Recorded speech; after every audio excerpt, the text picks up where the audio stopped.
The blizzard came so fast that Amelia Eastwick barely had time to close the shutters before the world turned white, and now, with her water breaking across the rough-hewn floorboards of her isolated cabin, she understood with terrible clarity that she was about to die alone. Her husband had been dead for 3 months, trampled by a spooked horse outside Boise City, leaving her pregnant and struggling to maintain their homestead 15 miles outside Snake River, Idaho. It was February 1882, and the winter had been unusually harsh, even for this unforgiving territory. Amelia had been preparing for the baby's arrival in March, carefully washing tiny clothes and arranging blankets in the wooden cradle Thomas had built before his death. But babies came when they wanted, and this one apparently wanted to arrive during the worst storm of the season. She gripped the edge of the table as another contraction seized her body, bending her double with its intensity. The pain was unlike anything she had imagined, a tearing, relentless force that seemed determined to split her in two. When it finally released her, she stumbled toward the bed, knowing she needed to lie down to prepare herself for what was coming.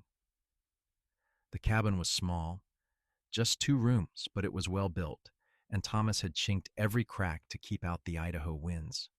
Now those same walls that had protected her felt like a prison. The snow was already piling against the door, and through the window she could see nothing but swirling white. The wind howled like something alive and angry, shaking the shutters and finding every tiny gap to whisper through. Amelia's nearest neighbor was old Mrs. Patterson, but she lived 5 miles away, and there was no way to reach her now. No way to reach anyone. Another contraction came, and Amelia cried out, the sound swallowed by the storm. She had attended births before, helped her mother deliver her younger siblings back in Ohio, but being on the other side of it was terrifying in ways she had not anticipated. Her body was doing things beyond her control, and all she could do was surrender to the process and pray that she and the baby would survive it. Hours passed, or maybe minutes. Time lost meaning as the contractions came closer together, each one building on the last until there was barely any relief between them. Amelia had managed to gather water, towels, and the scissors she would need to cut the cord, but her hands were shaking so badly she could barely hold anything. She tried to remember what her mother had told her, the things she should do, but pain had a way of erasing everything else. She was beginning to think she truly would die here when she heard something that did not belong to the storm. A sound like metal striking wood, rhythmic and purposeful. Then a voice, muffled but definitely human, shouting something she could not make out. Hope surged through her, so powerful it brought tears to her eyes. Someone was out there. Someone had found her. The digging sounds continued, and Amelia realized with horror that the snow must have completely buried her door. Whoever was out there was trying to dig through to reach her. She wanted to call out, to let them know she was here and desperately needed help, but another contraction stole her breath, and all she could do was grip the bed frame and endure. When the pain finally ebbed, she heard the voice again, closer now. "Anyone in there? Call out if you can hear me." "Here!" she managed to shout, though her voice came out thin and strained. "I am here. Please help me." The digging intensified, and she could hear grunting with effort, the scrape of a shovel against wood. Then suddenly the door burst inward, bringing with it a cascade of snow and a man who looked like something out of a winter legend, covered head to toe in white, ice crusting his hat and coat. He shook himself like a dog, sending snow flying, and then his eyes found her on the bed.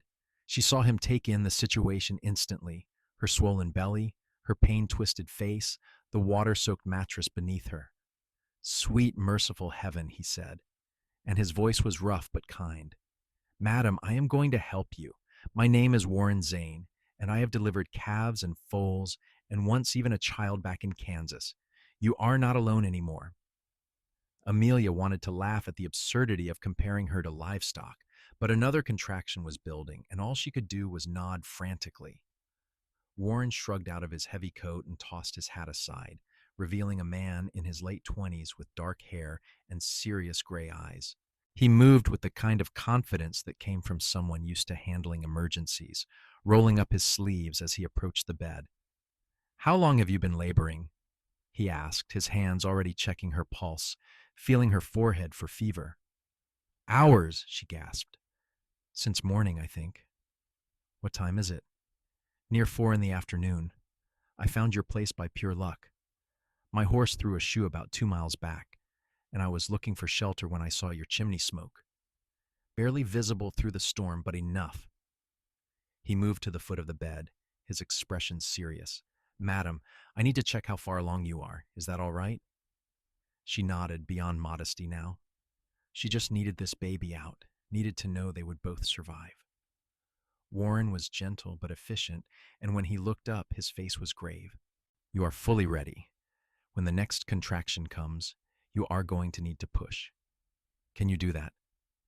"I do not know," she admitted, tears streaming down her face. "I am so frightened." He moved to the side of the bed and took her hand, his grip warm and solid. "I know you are, but you are stronger than you think. Your body knows what to do. I am right here and I am not going anywhere. We are going to bring this baby into the world together, and then I am going to make sure you both stay warm and safe until this storm passes. All right?" There was something in his eyes, a steadiness that made her believe him. She nodded, squeezing his hand as another contraction began to build. "That is it," he said, moving back to position. "When you feel the urge, push as hard as you can. Give it everything you have." The next hour was the hardest thing Amelia had ever endured. The pain was beyond description, a consuming fire that made her scream and curse and pray all at once. But Warren stayed with her through every moment, his voice steady and encouraging, his hands sure and gentle. He told her when to push and when to rest, wiped her forehead with a cool cloth, and never once looked frightened, even though she was terrified enough for both of them. "I can see the head," he announced, and the excitement in his voice gave her strength she did not know she had left. "One more big push, Amelia. Come on, you can do this." She bore down with everything she had, a guttural sound tearing from her throat, and suddenly there was a release so profound she went limp against the pillows. A moment later, a baby's cry filled the cabin, thin and indignant and absolutely beautiful. "It is a boy," Warren said, his voice thick with emotion. "A perfect, healthy boy." Amelia was sobbing now, reaching for her child as Warren quickly cleaned him and wrapped him in one of the blankets she had prepared. He placed the baby in her arms, and she looked down at her son's red, wrinkled face with more love than she thought her heart could hold. "Hello, little one," she whispered. "Hello, my sweet boy." Warren attended to the afterbirth and cut the cord with practiced efficiency, then cleaned up the worst of the mess while Amelia held her baby and marveled that they had both survived. When everything was done, he pulled a chair close to the bed and sat down heavily, looking exhausted. "Thank you," Amelia said, the words feeling inadequate for what he had just done. "You saved our lives." "I just happened to be in the right place," he said, but she could see the emotion in his eyes. "What are you going to name him?" She looked down at her son, thinking of Thomas, of the life they had planned and would never have. But she also thought of the stranger who had dug through a snowdrift to reach her, who had delivered her baby with gentle hands and kind words. "Thomas," she said finally, "after his father, but his middle name will be Warren if you do not mind." She saw his throat work as he swallowed hard. "I would be honored, madam. My name is Amelia Eastwick, and I think we can dispense with formalities given that you just delivered my son." A small smile tugged at his lips. "Fair enough, Amelia." The storm continued to rage outside, but inside the cabin there was warmth and peace. Warren built up the fire and made her tea, then checked on his horse, which he had managed to get into the small lean to barn beside the cabin. He brought in his saddlebags and settled in for what was clearly going to be a long night. As darkness fell, Amelia nursed her baby for the first time, marveling at how naturally he took to it. Warren busied himself cooking a simple meal from her supplies, moving around her kitchen like he belonged there. She found herself watching him, noticing things, the way his hands were careful with her dishes, the quiet competence in everything he did, the way he kept glancing over to make sure she and the baby were all right. "Where were you headed when the storm caught you?" she asked as he brought her a bowl of soup. "Boise City," he said, settling back into the chair. "I have work waiting there, breaking horses for a man named Mitchell. I was supposed to arrive 3 days ago, but this winter has made travel near impossible." "You are a long way from Kansas," she observed. "Kansas did not have much left for me after the war," he said, and there was a weight to his words that spoke of loss. "My family had a ranch, but we lost it to debt in '76. Been moving west ever since, following work where I can find it." "I am sorry," she said softly. He shrugged. "It is the way of things. What about you? How did you end up out here alone?"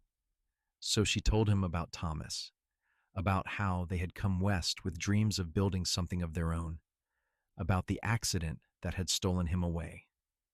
Warren listened without interrupting, and when she finished, his eyes were full of understanding. "It is not right, you being out here alone with a new baby," he said. "Do you have family you can go to?" "No one close enough to matter," she admitted. "My parents are back in Ohio, but the journey would be impossible right now, and I am not sure I could afford it regardless. Thomas and I spent everything we had on this land." Warren was quiet for a long moment, staring into the fire. When he spoke again, his voice was thoughtful. "How much land do you have?"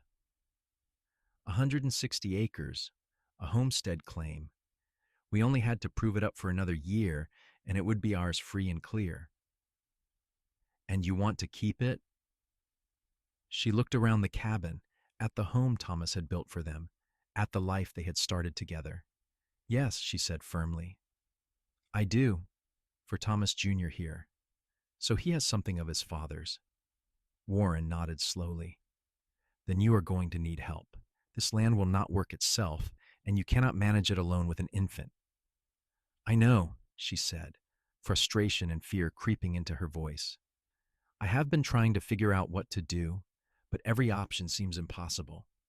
"What if it was not impossible?" Warren said, looking at her directly. "What if someone stayed and helped you work the land?" Her heart skipped. "What are you saying?" "I am saying that I am good with horses, decent with cattle, and I know how to work a farm. I am saying that job in Boise City is just a job. But this," he gestured around the cabin, "this is land, a home, a future. I am saying that maybe we could help each other." Amelia stared at him, trying to understand what he was proposing. "You want to stay here? Work my land? But what would you get out of it?" "A share of whatever we produce," he said. "A place to live and—" He hesitated, then pressed on. "A chance to build something that matters instead of just drifting from one job to the next." It was a practical arrangement, the kind that made sense on the frontier, where survival often depended on cooperation. But as Amelia looked at Warren, at this man who had quite literally saved her life just hours ago, she felt something more than practicality stirring in her chest. "All right," she said slowly. "If you are serious, then yes. I could use the help, and you would be more than earning your keep." "I am serious," he said, and the relief on his face told her that he had been more uncertain about her answer than he had let on. The storm lasted 3 days. 3 days during which Warren proved himself invaluable, caring for the animals, keeping the fire going, cooking meals, and helping Amelia as she recovered from the birth. He was respectful of her space and privacy, sleeping in the main room while she and the baby occupied the bedroom, but always there when she needed something. During those 3 days, they talked. Warren told her about growing up in Kansas, about losing his parents to cholera, about fighting in the last years of the Indian Wars, and seeing things he wished he could forget. Amelia shared stories about her childhood in Ohio, about meeting Thomas at a church social, about their decision to head west despite her parents' objections. She learned that Warren was 27, 2 years younger than her, and that he loved horses with a passion that lit up his usually serious face. He could be funny when he relaxed, with a dry wit that caught her off guard and made her laugh despite her exhaustion. And he was gentle with baby Thomas, holding him with surprising ease and singing him low, tuneless songs that somehow always made the infant settle. On the fourth day, the sun finally came out, and the world was transformed into a glittering white wonderland. Warren dug out the door again and checked on the animals, reporting that they had all weathered the storm well. Then he saddled his horse and rode into Snake River to send word to the man in Boise City that he would not be coming, and to buy supplies they would need.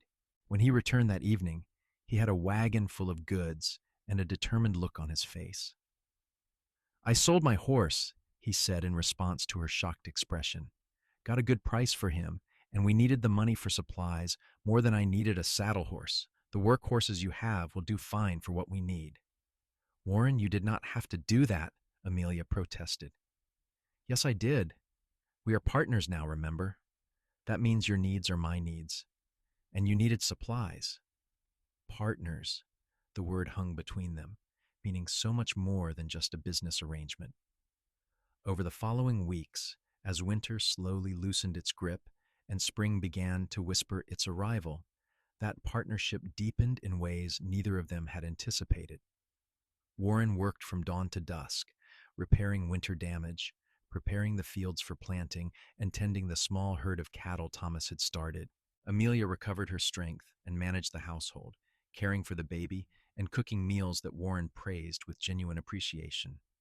They fell into a rhythm that felt natural, comfortable, like they had been working together for years instead of weeks.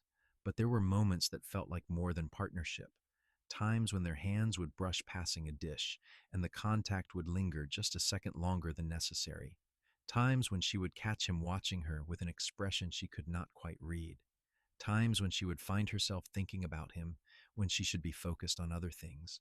One evening in late March, after they had put the baby down and were sitting by the fire, Warren said quietly, "I need to tell you something." Amelia looked up from her mending, her heart suddenly racing at his serious tone. "What is it?" "I am not here just because it is a good arrangement," he said, staring into the flames. "I mean, it is a good arrangement, and this land is good land. But that is not the only reason I stay." "Then what is the reason?" she asked, her voice barely above a whisper. He turned to look at her, and the intensity in his eyes made her breath catch. "You. I stay because of you. Because from the moment I walked into this cabin and saw you fighting to bring your baby into the world, I knew you were the strongest, bravest woman I had ever met. Because every day I spend here makes me want the next day more. Because when I think about leaving, about going back to drifting from job to job, it feels like losing something precious before I ever really had it." Amelia's hands had gone still on her mending, her heart pounding so hard she was sure he could hear it. "Warren, I know it has not been long," he interrupted, words tumbling out now like he had been holding them back too long. "I know you lost your husband, and you probably think it is too soon. And maybe it is. But I cannot keep pretending that I am just a hired hand, or even just a partner. I care about you. Amelia, I care about you and Thomas Jr. both, and if there is any chance you might feel the same way, I need to know. Because if there is not, then I need to figure out how to tuck those feelings away and just be your friend and partner, because I will not leave you alone out here regardless." For a long moment, Amelia could not speak. She had been telling herself for weeks that what she felt for Warren was just gratitude, just the natural warmth that came from living and working closely with someone. But that was a lie, and she knew it. The truth was that she had been falling for him since that first night, when he had held her hand and promised she was not alone. The truth was that when she thought about the future now, she saw him in it. "Thomas has been gone for 6 months," she said slowly. "And I loved him, I truly did. But he is gone, and I am still here, still alive, still needing to build a life for myself and our son. And you," she looked at Warren directly, You have given me reasons to look forward instead of just surviving. You have made me laugh again, made me feel safe, made me feel like maybe the future could be good instead of just endurable. Amelia, he breathed, and there was so much hope in his voice that it made her brave. I care about you too, she said, the words feeling like a leap off a cliff. More than I probably should this soon, more than I know what to do with. But the feelings are there, Warren, and I cannot deny them anymore. He was out of his chair and kneeling beside hers before she could blink, taking her hands in his. Then do not deny them. Let us see where this goes. I am not asking you to marry me tomorrow or forget your husband. I am just asking for a chance to court you properly, to show you that what I feel is real and lasting. Yes, she said, tears streaming down her face now. But they were good tears. Yes, I want that. I want to see where this goes. Warren pulled her into his arms, and she went willingly, resting her head against his chest and hearing the rapid beat of his heart. They held each other for a long time, not kissing, not rushing, just savoring the moment when everything changed. Over the next months, Warren courted her with a sweetness that made her fall deeper every day. He brought her wildflowers from the fields, carved toys for little Thomas, taught her to shoot so she would never be helpless if she found herself alone again. They worked the land together, planting crops and expanding the herd, and talked about everything under the sun during long evenings by the fire. He kissed her for the first time in May, under a sky full of stars, and it was gentle and perfect, and nothing like kissing Thomas had been. Different but good. Warren was different from Thomas in many ways. Quieter, more serious, but also more openly affectionate once he allowed himself to be. He told her often that he loved her, showed her in 100 small ways every day. By the time summer arrived in full force, Amelia could not imagine her life without him. Little Thomas was thriving, growing fat and happy, and he clearly adored Warren, reaching for him with chubby hands whenever he came near. The land was producing better than she had dared hope, and they were actually making a profit from their cattle sales. One evening in July, as they sat on the porch watching the sunset paint the sky in shades of orange and pink, Warren said, "Amelia, I want to ask you something important." She looked at him, seeing the nervousness in his face, and felt her heart begin to race again. "What is it?" He took her hand, running his thumb over her knuckles. "We have been courting for 4 months now. I have tried to be respectful, to give you time to grieve and to be sure of your feelings. But I am sure of mine. I love you. I love Thomas Jr. like he was my own son. I want to spend the rest of my life building this ranch with you, raising children with you, growing old with you. Amelia Eastwick, will you marry me?" She looked at this man who had come into her life during her darkest moment and brought light back into it. This man who worked himself to exhaustion to provide for her and her son. This man who held her at night and made her feel cherished and safe and loved. "Yes," she said, laughing through happy tears. "Yes, Warren, I will marry you." He whooped with joy and pulled her into his arms, spinning her around until they were both dizzy and laughing. Then he kissed her thoroughly, and she kissed him back, with all the love and happiness filling her heart. They were married in August in the small church in Snake River, with half the town in attendance. Amelia wore a simple blue dress that Warren had bought for her, and he wore his best suit, looking impossibly handsome and nervous. Mrs. Patterson stood up with Amelia, and a cowboy friend of Warren's from Boise City stood up with him. Little Thomas, now 6 months old and trying to learn to sit up, was passed around by delighted townspeople. The ceremony was simple but beautiful, and when the preacher pronounced them man and wife, Warren kissed her like she was the most precious thing in the world.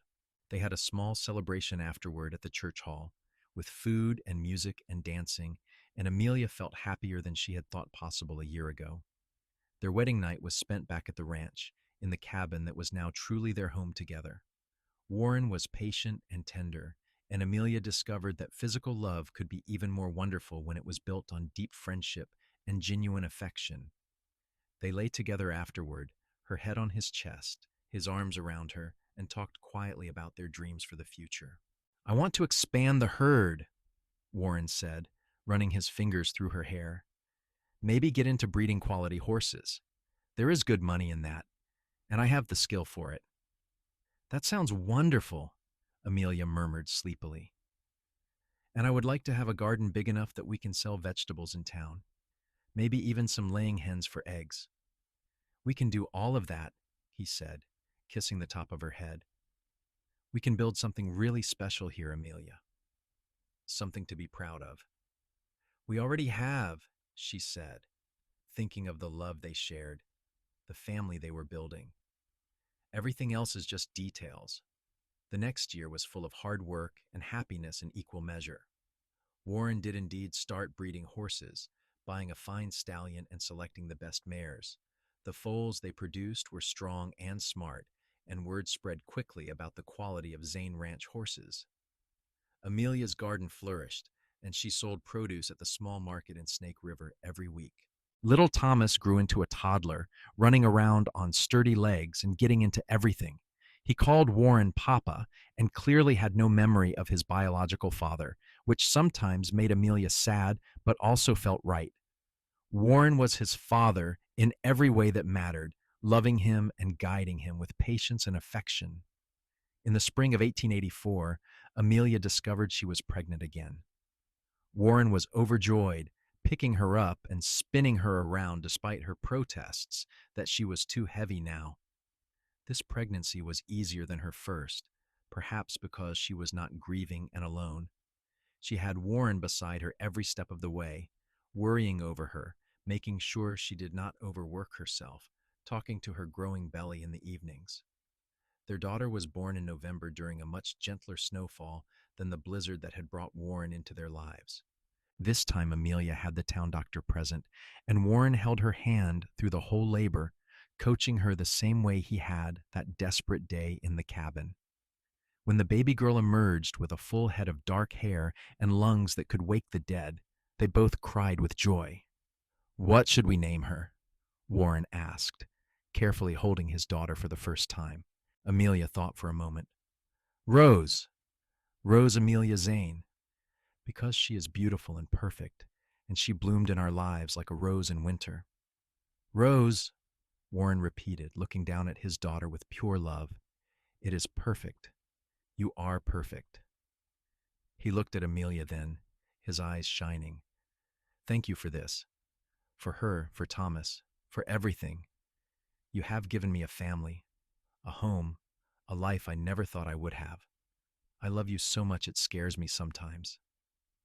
"I love you too," she said, reaching out to touch his face. "You saved my life that day, Warren, but you did not just save it. You made it worth living again. You gave me reasons to laugh and hope and dream. You are the best man I have ever known, and I thank God every day for that blizzard that brought you to my door." The years that followed were full of the ordinary joys and challenges of ranch life. They had 2 more children, another boy they named William in 1886, and twin girls Grace and Hope in 1888. The ranch prospered, their reputation for quality horses and cattle spreading throughout Idaho and beyond. They built a bigger house to accommodate their growing family, though they kept the original cabin as a workshop. Warren proved to be an extraordinary father, patient and loving with all the children, teaching them to ride and rope and care for animals. But he never forgot that Thomas was not his biological son, and he made sure the boy knew about his birth father, keeping Thomas Eastwick's memory alive through stories and respect. Thomas Jr. grew into a fine young man who looked remarkably like the father he had never known, but had his stepfather's steady character and kind heart. Rose was smart and spirited, William was gentle and loved books as much as horses, and the twins were mischievous and inseparable. Amelia sometimes thought back to that terrible day when she had been alone and terrified, certain she was going to die. It felt like a lifetime ago, like it had happened to a different person. In a way, it had. That frightened young widow had become a confident woman, a successful rancher's wife, a mother to 5 beautiful children. She had built a life beyond anything she had imagined possible. One evening in the summer of 1895, Amelia and Warren sat on the porch of their fine house, watching their children play in the yard. Thomas was 23 now, recently married to a lovely girl from town. Rose was 15 and already attracting suitors, much to Warren's dismay. William was 9 and currently sitting under a tree, reading while the 7-year-old twins attempted to climb it. "Remember when it was just us and baby Thomas in that tiny cabin?" Amelia asked, leaning against Warren's shoulder. "Every day," he said, putting his arm around her. "Best decision I ever made, digging through that snow to reach you." "Best accident of timing," she corrected with a smile. "No accident," he said seriously. "I believe I was meant to be there that day, meant to find you, meant to help you, meant to fall in love with you. Everything in my life led to that moment." Amelia looked up at her husband, at the gray now threading through his dark hair, at the lines around his eyes from years of squinting into the sun, at the hands roughened by work. He was 40 years old now, and more handsome to her than the day they met. "Do you ever regret it?" she asked. "Giving up your freedom, tying yourself to a widow with a baby, and a struggling ranch?" Warren looked at her like she had lost her mind. "Regret it? Amelia, you and our children are the best thing that ever happened to me. I was not free before I met you. I was lost. You gave me a home, a purpose, a family.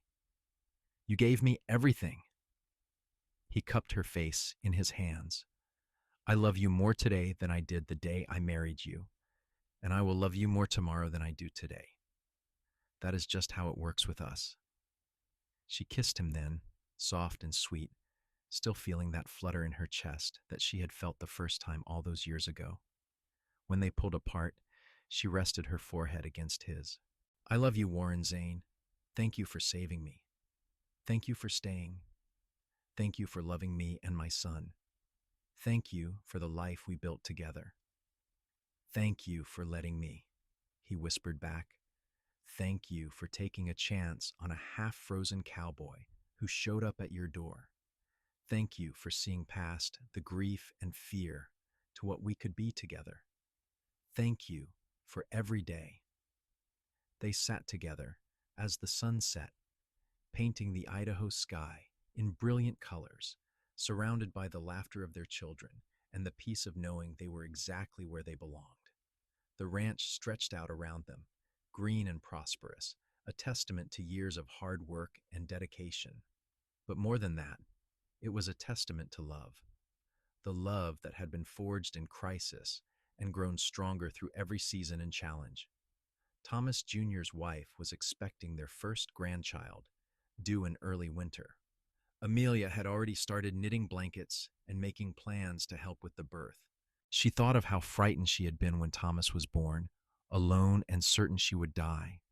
Now she would be surrounded by family, by her son and daughter-in-law, by Warren and their other children. She would be able to share her experience and knowledge to help ease the young woman's fears. It was a far cry from that desperate day in 1882, and yet she would not trade that day for anything, because that was the day everything changed. That was the day Warren came into her life and set her on a path to more happiness than she had known was possible. "What are you thinking about?" Warren asked, always able to tell when she was lost in thought. "About that blizzard," she said honestly. "About how the worst day of my life brought me the best thing in it." "Me too," he admitted. "I think about it all the time, about how close I came to just hunkering down with my horse and waiting out the storm, about how if I had been even a little farther away, I never would have seen your chimney smoke, about how different my life would be if I had not dug through that snow. Do you ever wonder what would have happened if you had not found me?" she asked quietly. Warren was silent for a long moment, and when he spoke, his voice was rough. "Yes, and it terrifies me, because I do not think you would have survived that birth alone, and even if you had, you and the baby would have been in desperate straits. But more than that, I would have missed out on this, on you, on our family, on every good thing in my life. I would still be drifting, probably, looking for something without knowing what it was. Well, you found it, Amelia said firmly. You found us and we found you, and that is what matters. Rose came running up to the porch then, breathless and excited. Mama, Papa, can we have a picnic tomorrow? Please. The weather is so beautiful, and William says there are new foals in the east pasture he wants to sketch. I think that is a wonderful idea, Warren said, pulling Rose up onto his lap, even though she was getting too big for it. We can pack a lunch and make a day of it. What do you say, Amelia? I say yes, she agreed, laughing at Rose's delighted squeal. But you children have to help prepare the food. We will, we will, Rose promised, already running off to tell her siblings. Warren shook his head fondly. That girl is going to run the world someday. Like her mother, Amelia said with a grin. Exactly like her mother, Warren agreed, pulling Amelia close again. The next day was indeed perfect for a picnic. They loaded up the wagon with food and blankets and drove out to the east pasture, where the new foals were frolicking beside their mothers. William immediately settled down with his sketch pad, capturing the horses with surprising skill for a 9-year-old. The twins ran wild through the grass, their laughter carrying on the breeze. Rose helped Amelia set out the food, while Thomas Jr. and his wife arrived on horseback to join them. Warren stood apart for a moment, watching his family, and Amelia saw the expression on his face. Pure contentment mixed with wonder, as if he still could not quite believe this was his life. She went to him, sliding her hand into his. Happy? She asked, though she already knew the answer. More than I have words for, he said, pulling her against his side. You know, I used to think happiness was something big and dramatic, something you achieved or won, but it is not. It is this. It is ordinary moments with the people you love. It is knowing you will wake up tomorrow beside your wife and go to sleep that night with your children safe under your roof.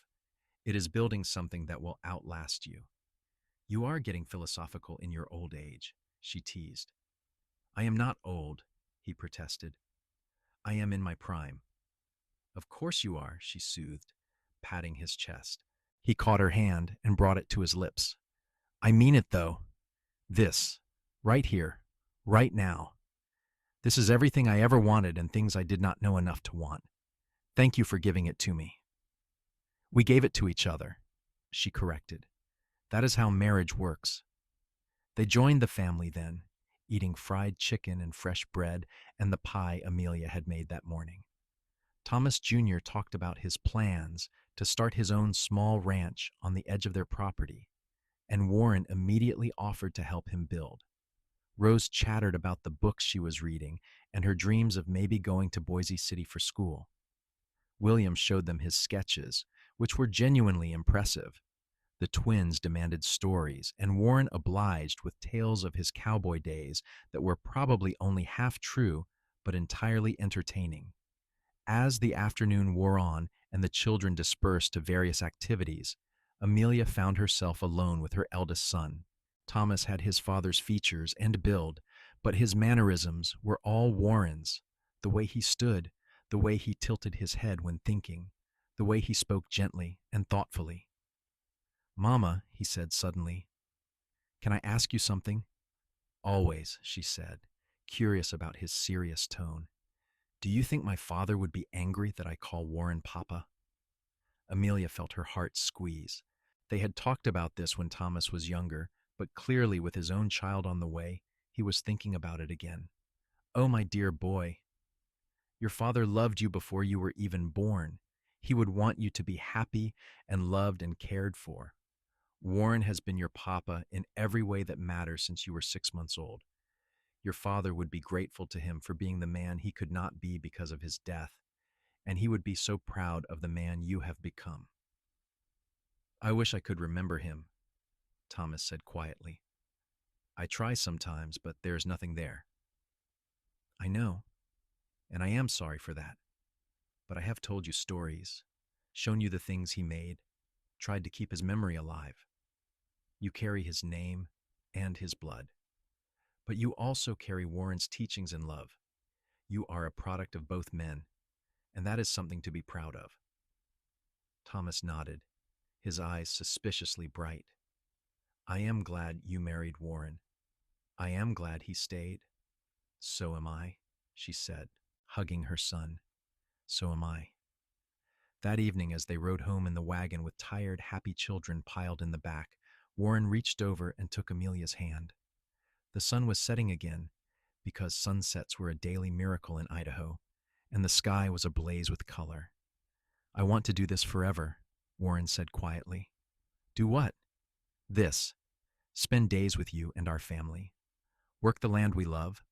Watch our children grow and have children of their own. Grow old beside you. All of it. Forever. That is the plan, Amelia said, squeezing his hand. That is exactly the plan. And it was. They did grow old together, watching their children grow and scatter to build their own lives, while always coming home to the ranch. They welcomed grandchildren, and then great-grandchildren, each one a miracle and a blessing. The ranch continued to prosper under their careful management, becoming known throughout the territory and then the state when Idaho gained statehood in 1890. They had hard times too, of course. Years when the weather was bad or the cattle prices dropped. Illnesses and injuries and the normal heartaches of life. But they faced everything together, drawing strength from each other and their unshakable bond. Warren never stopped telling Amelia he loved her, never stopped looking at her like she was the most beautiful woman in the world, even when they were both gray and creaky. She never stopped feeling grateful for that blizzard, never stopped marveling at how life could turn on a single moment.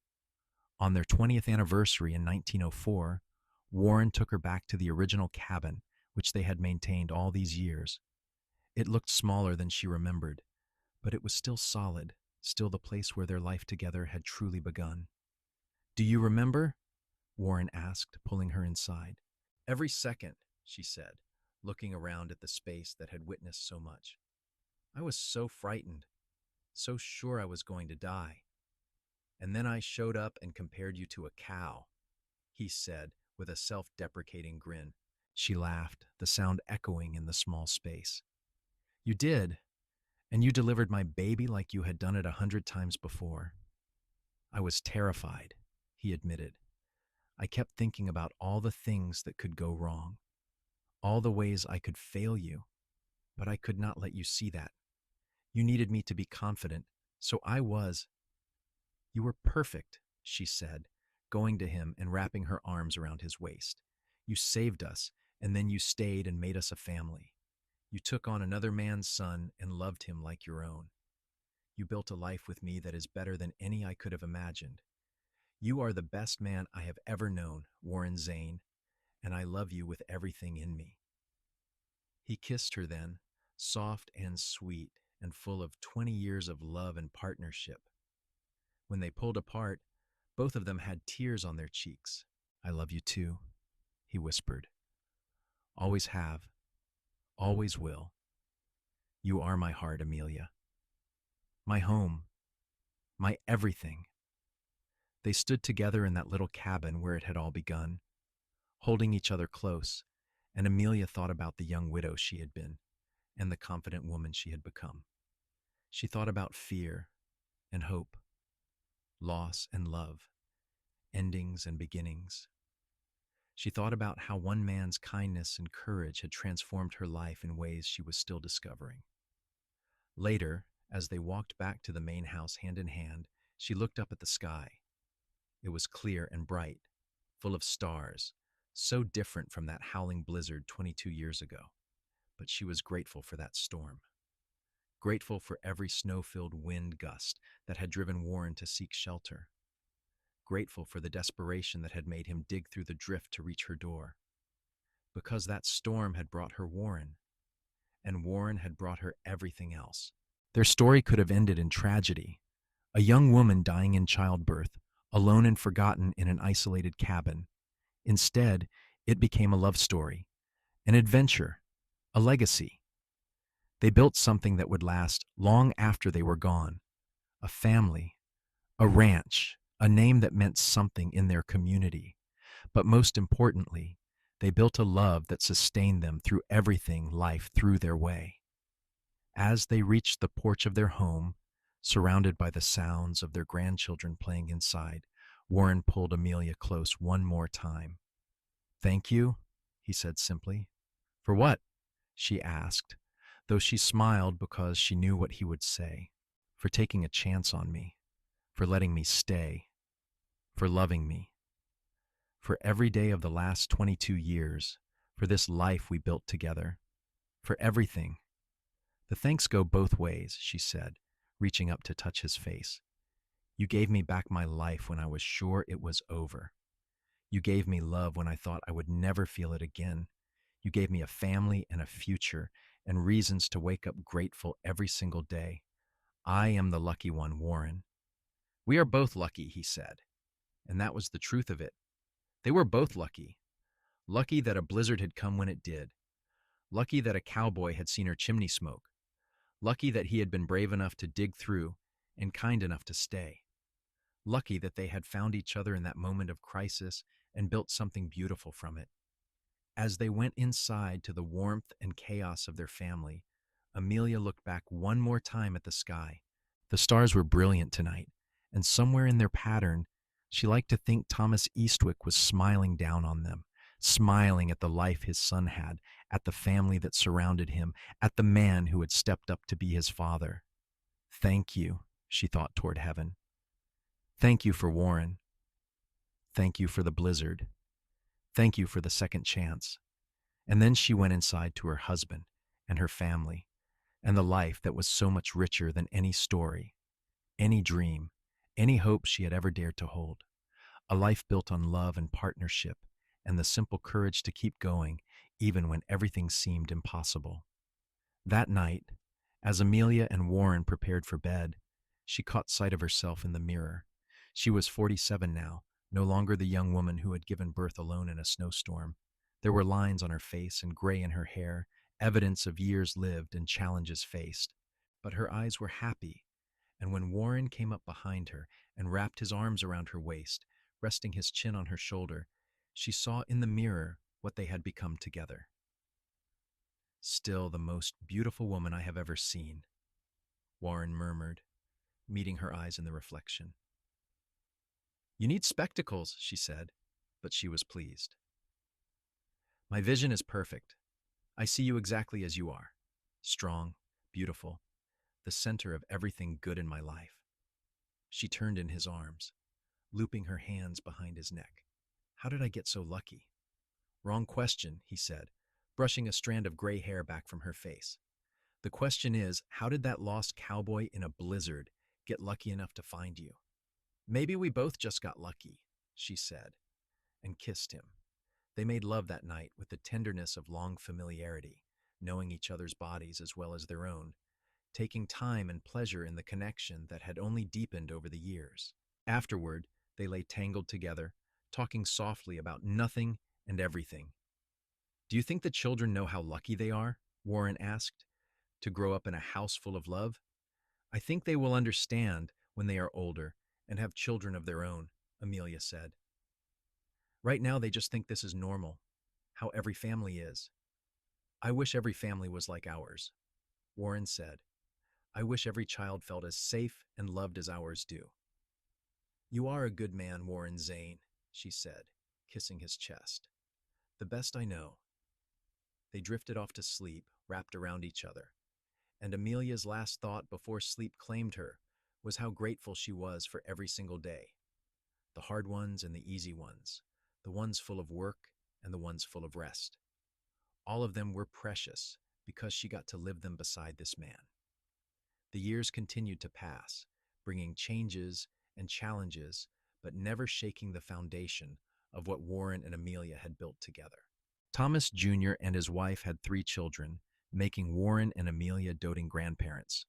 Rose eventually did go to Boise City for school and came back with a teaching degree and a husband, a gentle school teacher who won Warren's approval by genuinely loving books as much as horses. William surprised everyone by joining the newly formed Forest Service, dedicated to protecting Idaho's wilderness. The twins married brothers from a neighboring ranch, staying close to home and continuing to be inseparable.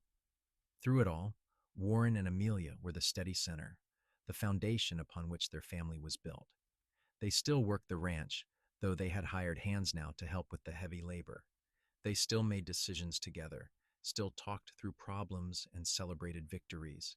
They still sat on their porch in the evenings watching the sunset and counting their blessings.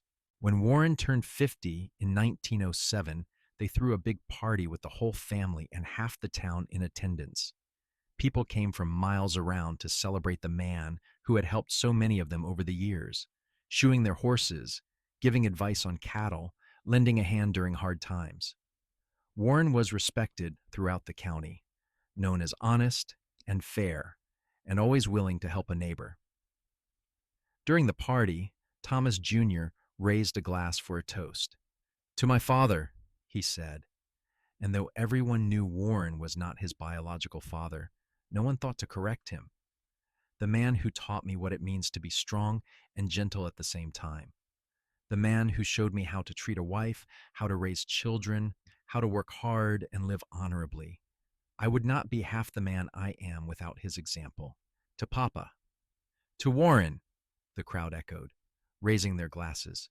Warren was visibly moved, his eyes shining as he looked around at all the people who had come to celebrate with him.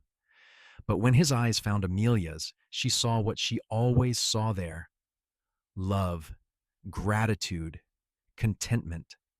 Everything good in his life traced back to her, his expression said. She was the beginning of all his happiness. Later, when the guests had gone and the family had helped clean up and disperse to their own homes, Warren and Amelia walked through their house. It was quiet now, the way it used to be in the early days before more children came along. "That was a good party," Warren said, pulling Amelia onto the couch beside him. "You are a well-loved man," she said, resting her head on his shoulder. "Only because I learned how to love from you," he said. "You taught me, Amelia. Before I met you, I was closed off, afraid to care too much because I had lost so much already. But you showed me it was worth the risk. You showed me that love makes everything better, and losing it while painful is still better than never having it at all." "When did you get so wise?" she teased gently. "When I married a wise woman," he shot back. They sat together in comfortable silence for a while, just being close. The house creaked and settled around them, full of memories and love. Every room held stories: the kitchen where Amelia had taught their daughters to cook, the study where Warren had helped William with his schoolwork, the bedroom where they had weathered illness and worry and always come through together. "I want to grow old with you," Amelia said suddenly. "We are growing old together," Warren pointed out. "No, I mean really old. I want to see our great-grandchildren. I want to sit on this porch when we are 80 and still hold hands. I want every year we can get." "Then that is what we will do," Warren said firmly, as if he could will it into being through sheer determination. "We will grow ancient together, telling stories about the old days and annoying our grandchildren with advice they do not want." "That sounds perfect," she said, and meant it, and they did. They grew older together year by year, their hair turning white, their bodies slowing down, but their minds still sharp and their love still strong. They celebrated their 25th anniversary, then their 30th. They welcomed more grandchildren and then great-grandchildren. They saw the automobile come to Idaho, saw the world change in ways they never could have imagined when they were young. Through it all, they remained devoted to each other. Warren still brought Amelia wildflowers in the summer. She still made his favorite meals and mended his clothes with care. They still talked for hours, never running out of things to say. They still laughed together and dreamed together and faced every challenge as a united front. When Warren was 60, he had a health scare that reminded them both of mortality. He recovered fully, but it shook them, made them more aware of how precious their time was. After that, they made a point of saying, "I love you," even more often, of not taking a single day for granted. "I used to be afraid of dying," Warren admitted one night as they lay in bed, afraid of missing out, afraid of not finishing what I started. But I am not anymore, because I have lived more in the years with you than most people live in twice as long. I have loved and been loved. I have built something that will last. I have children and grandchildren who will carry on after me. If I died tomorrow, I would die a happy man. Well, please do not die tomorrow, Amelia said, her voice catching. I still need you. I will always need you. I am not planning on going anywhere, he assured her, pulling her close. I intend to annoy you for at least another 20 years. Good, she said, tucking herself against him, because I cannot imagine doing this without you. You would be fine, he said seriously. You are the strongest person I know. You would grieve, but you would go on. You would keep running this ranch and loving our family and being the amazing woman you are. Maybe, she allowed, but I would not want to. Everything is better with you. Everything has been better since that day you dug through the snow and saved me. We saved each other, Warren said, and that was the truth both of them had come to understand. She had given him a home and family and purpose. He had given her help and protection and love. They had each filled empty places in the other's life, making them both whole. On their 35th anniversary, in 1919, their children threw them a surprise party. The whole family was there, 3 generations gathering to celebrate the love that had started during a blizzard and grown stronger every year. Thomas Jr., now 57 years old with grandchildren of his own, made another speech. 35 years ago, my mother married the man who had already been my father for 3 years, he said. And in doing so, she showed me what real love looks like. Not the easy kind that happens when everything is perfect, but the kind that is built day by day through hard work and sacrifice and choosing each other over and over again. My parents have shown me, and all of us, what marriage should be. A partnership, a friendship, a romance that never fades. I hope I have made them proud. I know they have made me proud every single day. There was not a dry eye in the room, including Warren's and Amelia's. They stood together, surrounded by the family they had built, the legacy of that one day when fate had brought them together. I want to say something too, Amelia said, her voice wavering but strong. 35 years ago, I married a man who had already proven himself to be a hero. He saved my life and my son's life during the worst blizzard I can remember. But what I did not know then was that he would keep saving me, day after day, year after year. He has saved me from loneliness and despair. He has saved me from giving up when things got hard. He has saved me from forgetting how to laugh and hope and dream. Warren Zane, you are my hero, my partner, my best friend, and the great love of my life. Thank you for 35 years. Here is to 35 more. Here is to 35 more. Everyone cheered. Warren kissed her then, in front of God and everyone, a kiss that spoke of decades of love and devotion. When they pulled apart, he whispered in her ear, "Forever, Amelia. I am yours forever." "And I am yours," she whispered back. They did not get 35 more years. No one gets to live forever. But they got another decade together, and they made every day count. They took a trip to Ohio so Amelia could see her childhood home one more time. They traveled to the ocean, something neither of them had ever seen before, and marveled at the endless water. They spent long, lazy summers with their grandchildren and great-grandchildren. They continued to work the ranch as long as they were able, passing on their knowledge to the next generation. When Warren was 73, he passed away peacefully in his sleep with Amelia holding his hand. It was a cold February night, not unlike the night they had met, though there was no blizzard this time. He simply closed his eyes and was gone, leaving her after 47 years together. Amelia grieved deeply, the loss cutting through her like a knife. After so many years of being part of a pair, being alone again felt wrong, impossible. But she was not truly alone. She had her children and grandchildren who rallied around her with love and support. She had the ranch, the home she and Warren had built together. She had memories enough to fill a lifetime, and a love that even death could not diminish. She lived for another 8 years, staying active and engaged with her family until the very end. She told stories about Warren to anyone who would listen, keeping his memory alive for the great-grandchildren who had never known him. She made sure everyone understood what he had meant, not just to her but to all of them. When Amelia passed away at 83, the whole town mourned. She had become a legend in her own right. The woman who had given birth during a blizzard, who had built a successful ranch, who had loved fiercely and lived fully. At her funeral, Thomas Jr., now in his late 70s, gave one final speech about his parents. "My mother loved two men in her life," he said, his voice strong despite his grief. "She loved my birth father, and she loved the man who became my true father. Both were good men, and both shaped who I am, but it was the love between my mother and Warren that defined her life and defined this family. They showed us what it means to choose love every day, to work together toward common goals, to support and cherish each other no matter what.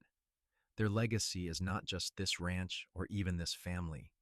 It is the example they set of what love should be, and that is something that will never die."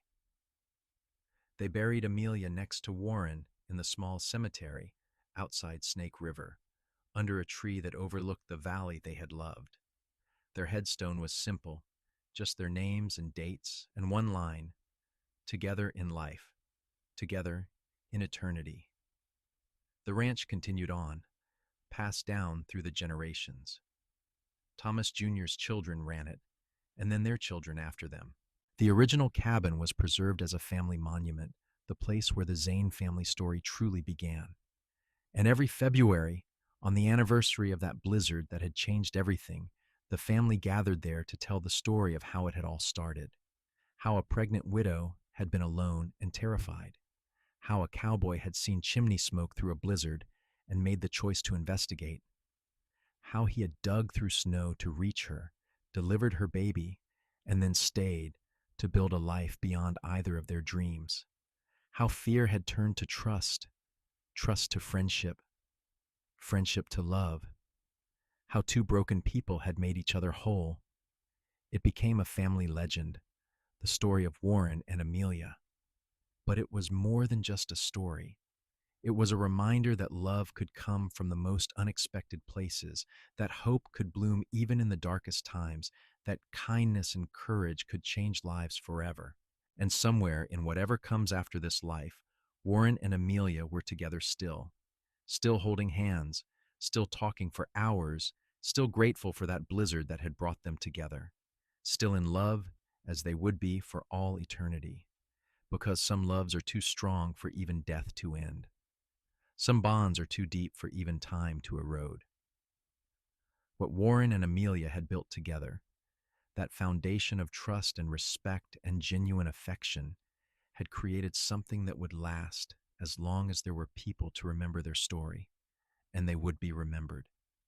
In the stories told around dinner tables, in the old photographs hung on walls, in the very land they had worked and loved. The Zane Ranch stood as a monument to what two people could build when they faced life together, when they chose each other every day, when they let love be their guide through whatever storms might come. That blizzard in February 1882 had seemed like an ending, the end of Amelia's hope, possibly the end of her life. Instead, it had been a beginning, the beginning of a great love story, a thriving family, a legacy that would endure for generations. And if you listened carefully on cold February nights, when the wind howled and the snow fell, you could almost hear them. A woman's cry for help, a man's shout of encouragement, a baby's first wail, and underneath it all, the sound of two hearts beating in perfect rhythm, joined forever by fate and choice and love.